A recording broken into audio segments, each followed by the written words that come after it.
toi et bienvenue sur les sentiers de vie de Stacy. Après Toulouse, je te parle de mon périple dans l'Hérault où je suis allée en avril dernier. Et quelle histoire ça aussi. La préparation de cette rando m'avait donné du fil à retordre. Pourquoi ?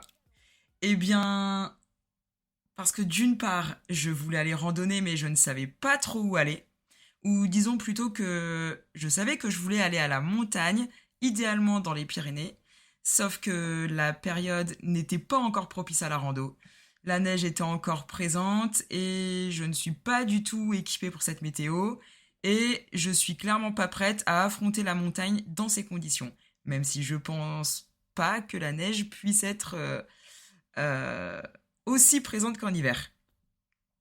Quoi qu'il en soit, je ne voulais pas prendre ce risque. Alors j'ai commencé à chercher d'autres randonnées dans d'autres régions.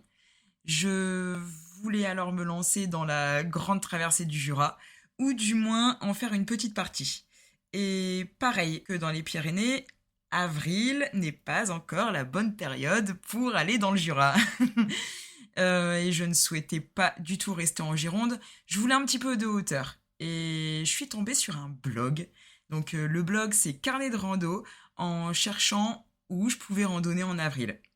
C'est comme ça que j'ai découvert ce blog et surtout un article qui parlait de rando dans l'Hérault et de tous les sentiers accessibles.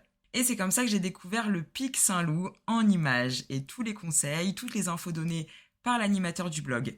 Pas besoin de chercher plus loin, j'avais choisi. C'était là-bas que je voulais aller. Et en plus, c'était pas très loin de la Gironde. En 4 heures, en train, le trajet était bouclé. Et donc, ça c'était parfait. Alors j'ai commencé à chercher le topo guide de la Fédération française de la randonnée. Topo guide indisponible. Ma frustration était au max parce qu'il était introuvable, mais vraiment partout. Même d'occasion, il n'était pas disponible.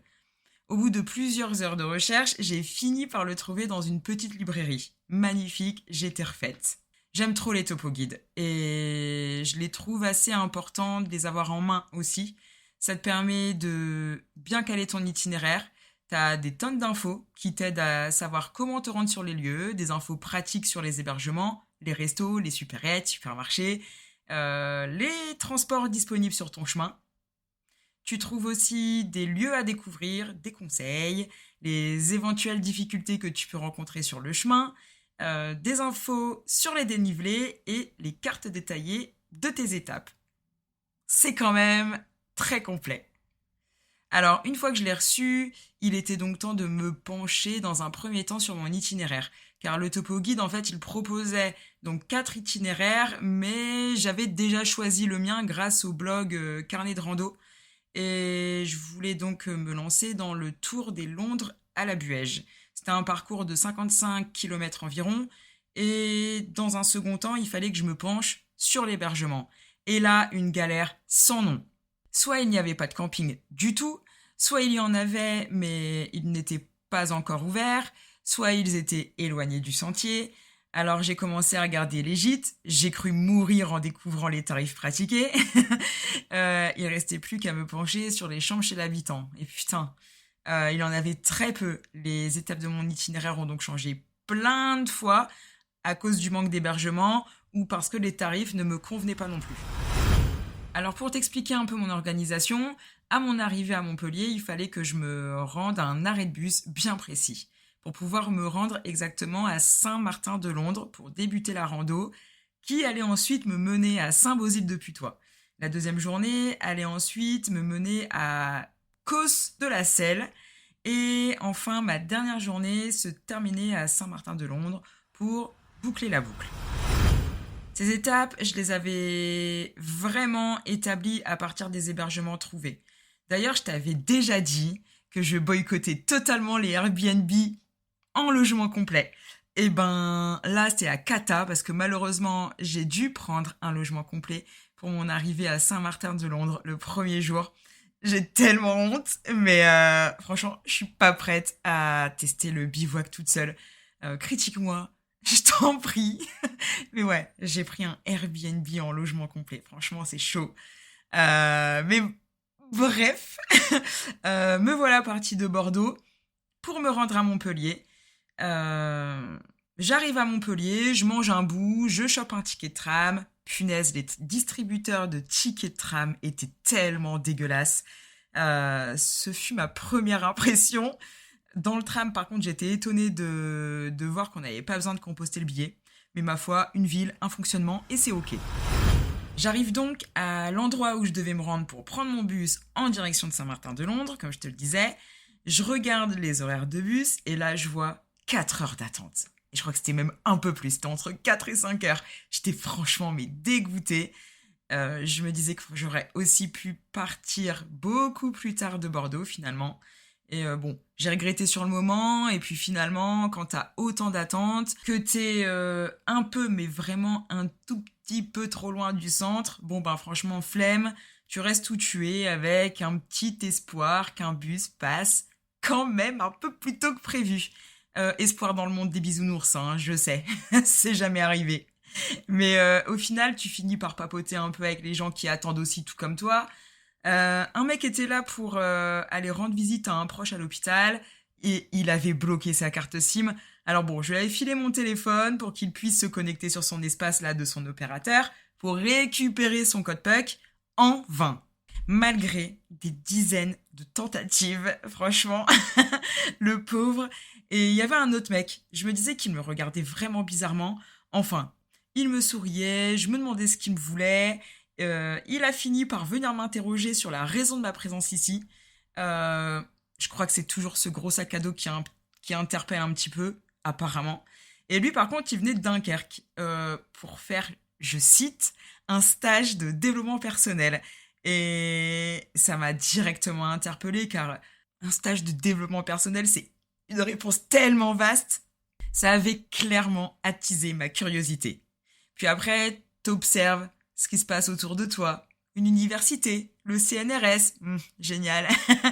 Le bus finit par arriver.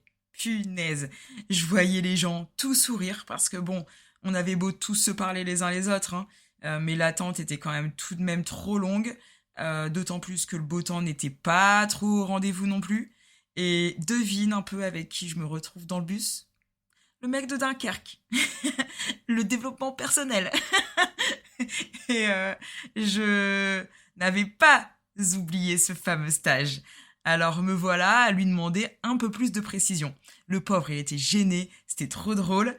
Et il a fini par me dire qu'il était guérisseur et qu'il venait pour un stage en lien avec cette activité. Est-ce qu'on peut appeler ça une activité, un don? Je sais pas. Je sais pas trop comment qualifier ce genre de stage. Et il m'explique alors qu'il est toujours réticent à évoquer ce terme de guérisseur parce que nous ne sommes pas tous ouverts à ce type de croyance, de don, je sais pas. Ma foi, ce genre de choses, moi ça m'intéresse. Alors me voilà à lui poser plein de questions et je commençais un petit peu à avoir la nausée, mal à la tête, le mal des transports. Et je verbalise un peu ce malaise. Et qu'est-ce qu'il me dit? Tu vois ça? Ton mal des transports, ton mal de tête, eh bien c'est forcément lié à quelque chose. Je te conseille vraiment de te procurer le dictionnaire des malaises et des maladies. Bon, il m'a donné le nom de l'auteur, mais là, je l'ai pas là.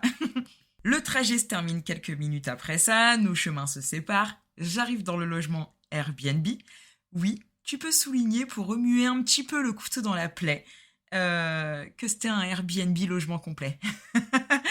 Donc j'arrive dans le logement, je règle 2-3 choses perso, puis je commence à rechercher ce fameux dictionnaire et ne serait-ce qu'au moins la signification des mots-têtes. Et bingo, j'étais choquée. C'était totalement en lien avec une situation que je vivais. Le lendemain matin, c'était parti pour la première journée. Petite traversée du centre du village, tout mignon, de Saint-Martin-de-Londres. J'arrive vite sur un chemin entouré d'un immense terrain privé. Le proprio avait mis plein de pancartes avec des petits messages comme ouvrez bien les yeux, ouvrez bien vos oreilles, ou encore des pancartes juste pour découvrir les différentes plantes, les différents arbres. C'était trop stylé. Et après ça, je suis vite rentrée dans le vif du sujet. Un ancien collègue m'avait prévenu. Tu verras, c'est très rocailleux. Effectivement, je l'ai vite compris. Mais encore les premières heures, je te jure, je me rendais vraiment pas compte du type de sentier dans lequel je me lançais. Moins d'une heure après mon départ, je me retrouve face au pic Saint-Loup. Et putain, c'était une tuerie. J'avais qu'une envie, c'était de boucler mes 3 jours de rando pour aller ensuite grimper ce petit pic. Et cette première journée, elle était tout de même longue, mais franchement sympa. À vrai dire, après ma petite pause du midi, j'ai eu du mal à repartir. J'avais mal aux pieds, bien sûr. Tu connais la chanson maintenant. Et pourtant, il allait me falloir une grande source de motivation pour terminer cette journée et rejoindre ma chambre, cette fois-ci, oui, chez l'habitant. Le sentier, il était de plus en plus rocailleux, des pierres partout, ça glissait parfois. J'ai manqué de me ramasser la tronche à plusieurs reprises. Merci les bâtons de randonnée pour leur soutien. Parce que franchement, ils ont bien fait leur job. Cette journée s'est terminée par plusieurs petits kilomètres en pente avec de plus en plus de pierres et de cailloux. Franchement, j'ai pris très très cher. Mes pieds ont encore plus souffert. Et ensuite, me voilà arrivé à Saint-Bosile de Putois. Petite erreur qui m'a valu un petit kilomètre supplémentaire. Et c'était franchement pas le moment. Mais c'était pas ma seule erreur de parcours.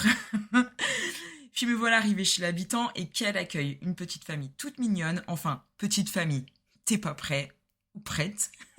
Il s'agissait d'un couple de retraités qui ont 13 enfants. Oui, 13. Je te laisse imaginer la taille de la maison familiale. Donc Jean-Luc, le proprio, m'avait donc montré le début de leur arbre généalogique qu'ils créaient avec leurs petites photos. C'était extra.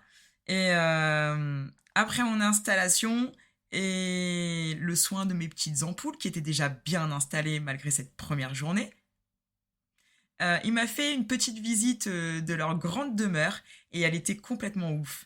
C'était un immense terrain en hauteur, un poulailler, un potager, un espace de méditation. Bon, en réalité, c'était un espace de prière avec la petite Vierge Marie, tout ça, c'était trop stylé. Et un coin apéro-piscine. Franchement, ils ont clairement tout pour y être bien. Et le lendemain, j'ai eu le droit à un petit déj de grande reine. Ils n'avaient vraiment pas fait semblant. Et moi qui ne prends jamais de petit déj, cette fois je peux te dire que je me suis pété le bide, l'estomac prêt à affronter la journée folle qui m'attendait. Petit déjeuner terminé, je remballe tout et je m'en vais. Après 2-3 kilomètres, je m'étais rendu compte qu'il n'y avait plus aucune balise. Il était donc évident que je n'étais plus sur le bon chemin. Donc je reprends le topo guide. Très important le topo guide. Ça me confirme un peu mon erreur. Donc je reprends mon tel, je regarde sur le GPS et là, mon erreur n'a pas été juste un peu confirmée, mais confirmée tout court. Et je me demandais vraiment où j'avais loupé la balise. Donc j'ai fini par la retrouver en ayant fait demi-tour, 2 kilomètres plus loin en arrière. Et j'étais vraiment dégoûtée, hein. Je pensais à mes pieds douloureux, qui n'allaient peut-être pas tenir jusqu'à la fin de cette journée. Donc, mais bon, je me dis, je retrouve mon chemin.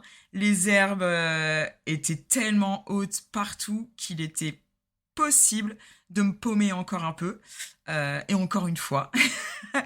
Et donc là, je me retrouve face à un arbre avec une balise qui indiquait d'aller tout droit, euh, juste face à une rivière. Et là, je me dis, non, c'est pas possible. Donc je cherche ailleurs, je ne comprenais vraiment pas. Et je rencontre un pêcheur qui me dit que si, tu peux traverser la rivière.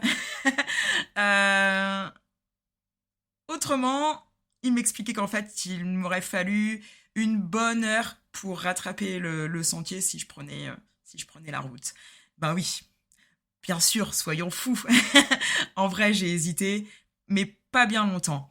J'ai vraiment hésité entre traverser la rivière ou faire le détour, mais je ne voyais pas en fait à quel point c'était profond. J'avais pas envie de retirer mes chaussures, ni d'avoir le sac dans l'eau. Et en même temps, faire souffrir mes pieds une heure de plus, franchement, non, pas chaud non plus. Alors bon, quelle décision ai-je prise? Eh bien, j'ai traversé la rivière Il fallait descendre donc une toute petite pente glissante. Donc retirer les chaussures, les chaussettes, prendre les bâtons de rando, traverser la rivière. Ce n'était pas si profond finalement. Disons que j'avais l'eau en bas des cuisses ou en haut des genoux, comme tu préfères. La fraîcheur de l'eau, par contre, elle était agréable. Et en revanche, les galets l'étaient moins. C'était douloureux, c'était glissant. Et puis, il fallait remonter de l'autre côté de la rivière. Encore plus glissant, encore plus raide. Et là, j'avoue que j'ai eu un petit coup de stress, hein. Il était impossible de se poser pour remettre les pompes. Euh, Non, sinon clairement j'allais glisser. Et il fallait tout simplement avancer et mettre un pied devant l'autre. Fin. Et après ça, donc j'ai eu la flemme de remettre mes chaussures. Et je les ai finalement remises quand le sentier a laissé place à de la caillasse. Après un sol bien lisse et doux de terre. Ma route se poursuit sur une route en traversant un grand pont, puis des routes de campagne. J'aime pas trop les routes de campagne, mais pour laisser ensuite place à des sentiers avec un peu plus de dénivelé et le retour des pierres, des cailloux. Donc j'ai ensuite traversé un village sympa où j'ai fait une pause pour soigner mes pieds. J'avais pas le choix. Mais vraiment, cette étape était franchement super, super, super cool. Je suis passée par des chemins hyper nature qui longent la Buège pour rejoindre justement Causse de la Selle, euh, où se trouvait mon nouvel hébergement chez l'habitant. Et alors là, c'était une surprise. Mais une tellement belle surprise. Déjà lors de la rencontre avec mon hôte, Vanessa. Donc on a ri. Parce que je m'étais retrouvée dans le jardin de ses voisins. Je crois que j'étais tellement KO que je m'étais trompée de maison. Et la suite est d'autant plus ouf parce qu'en fait, Vanessa est clairement ma plus belle rencontre de randonnée, mais depuis le début. Et, et dans la petite dépendance du coup que je louais chez eux, tout était aux petits oignons. Vanessa a été d'une attention franchement particulièrement remarquable. J'avais de quoi manger pour le soir, un petit goûter, un petit déj, tout le nécessaire de toilette. Vraiment, c'était top. Et en plus de toutes ces attentions, en fin d'après-midi, je reçois un petit message d'invitation à manger avec elle et sa petite famille. Donc, son mari et sa fille, une ado. Et attends, c'est pas fini. Parce qu'après, du coup, le nettoyage et désinfection et le soin des ampoules, véridique, je savais plus marcher. Et un pied ne pouvait clairement plus du tout être posé. Mais bon, bref, tu dis c'est pas grave, je vais passer une bonne soirée, je vais rejoindre mes hôtes. Et on a passé un moment génial à se raconter nos petites vies finalement, à se découvrir des tonnes de points communs, notamment en ce qui concerne nos valeurs, nos principes et notre vision de la vie. Et waouh, je suis sûre que tu sais aussi à quel point ça fait un bien fou en fait de rencontrer des personnes avec qui ça match comme ça directement, où tu sens directement que la confiance s'installe immédiatement et qu'en plus c'est réciproque. J'ai clairement eu un gros gros coup de cœur pour cette famille. Et bon, après, la fin de soirée arrive, la nuit tombe, et donc il était temps pour moi de rejoindre mon petit lit. Et là, la cata, sans exagérer, mon pied avait doublé de volume, presque changé de couleur, il était chaud, et la douleur me lançait jusqu'à la cheville, voire même jusqu'en bas du mollet peut-être. Et là, j'ai vite compris que j'étais dans la merde, que ma rando était terminée, que je ferais pas cette dernière journée, bien que j'espérais vraiment pouvoir la faire parce qu'il restait que 10 derniers kilomètres. Mais non, le lendemain, mon pied ne rentrait pas du tout dans la chaussure, l'enfer. Et heureusement, Vanessa et sa petite famille m'avaient averti qu'en cas de souci, je pouvais voir avec eux le lendemain. Alors, ça n'a pas manqué, je n'ai pas pu du tout reprendre la route. Donc, comme ils déposaient leur fille à Montpellier, ils m'ont alors déposé à Saint-Martin-de-Londe, là où je faisais la fin de la boucle. Et cette fois, mon hébergement était dans une petite cabane où j'ai eu la chance d'avoir la visite de petites poules. À cet instant, j'espérais encore pouvoir partir faire une 4e journée de randonnée pour faire le pic Saint-Loup. Tu parles, mon pied ne rentrait toujours pas dans la chaussure, donc c'était officiel, hein. La rando était terminée pour cette fois. Il me restait plus qu'à prendre un bus et à retourner à Montpellier pour faire 3 jours de city trip que du coup j'avais prévu. Dans quel état avec mon pied, je savais pas encore trop, mais bon. Et donc j'ai quitté la cabane en cette nouvelle journée pour me rendre à l'arrêt de bus. Franchement, j'étais envahie par la déception de ce que j'avais loupé de la dernière étape de la veille et de ne pas pouvoir faire le pic Saint-Loup.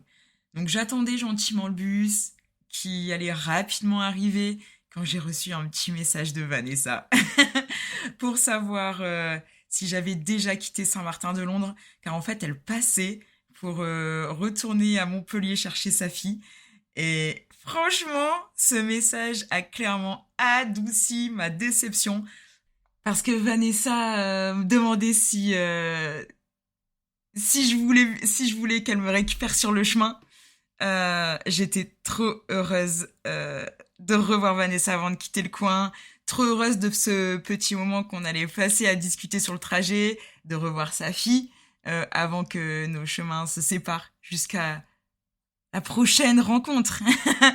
Donc retour à la case départ, près de l'université et du CNRS.